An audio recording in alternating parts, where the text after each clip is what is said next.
पण मग धनंजय मुंडेंची पाठराखण तुम्ही करताय किंवा धनंजय मुंडेंना तुमचा पूर्ण पाठिंबा असेल, मग तो नेमका कसा, म्हणजे या वक्तव्याकडे आम्ही सगळ्यांनी नेमकं कसं बघायचं? मग मी पुढं अजून सांगतो तुम्हाला, धनंजयची आई ही बाबांची शिष्य आहेत, त्यांचे वडील बाबाचे शिष्य आहेत, भगवान बाबाची परंपरेने ते भगवानगडाचे भक्त आहेत। एखादा भक्त जर गडावर आला आणि त्याला जर आशीर्वाद दिला, त्याचं राजकारण करण्या इतपत कोती बुद्धी महाराष्ट्राची नसावी असं मला वाटतं।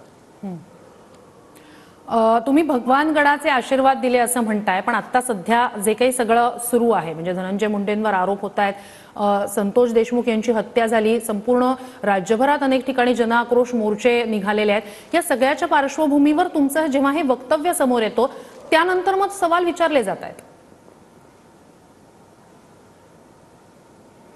प्रश्न असा आहे, ज्यावेळेस धनंजय मुंडे भगवानगडावर आले, त्यांच्या हाताला सलाईनची सोय होती आणि त्याचं रक्त त्या याच्यामध्ये येत होतं, डोळे भगवानगडावर आल्यानंतर सलाईन लावावं लागलं। तुमच्यामध्ये माझ्यामध्ये माणुसकी जिवंत आहे का नाही हा प्रश्न महत्वाचा आहे, की जो माणसाचा चेहरा 53 दिवसापासून खराब झालेला आहे, त्याच्या हाताला सुई आहे, ब्लड येते, तरी देखील एखाद्या संतांनी आशीर्वाद द्यायचा नाही, ही कुठली भूमिका आहे आपली, कुठली वृत्ती आहे? आणि हत्येचा विषय वेगळा आहे, पाठिंब्याचा विषय वेगळा आहे। परंपरेने जे भगवानगडाचे भक्त आहेत तेच भगवानगड मोठा करतायत, तेच ज्ञानोबाचं मंदिर बांधतायत।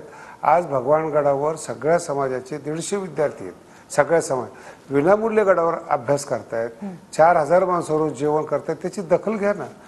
एखाद्याला बी आशीर्वाद दिला त्याचं महाराष्ट्राने एकदम राजकारण करावं एवढ्या लहान बुद्धीचा महाराष्ट्र नाही आहे।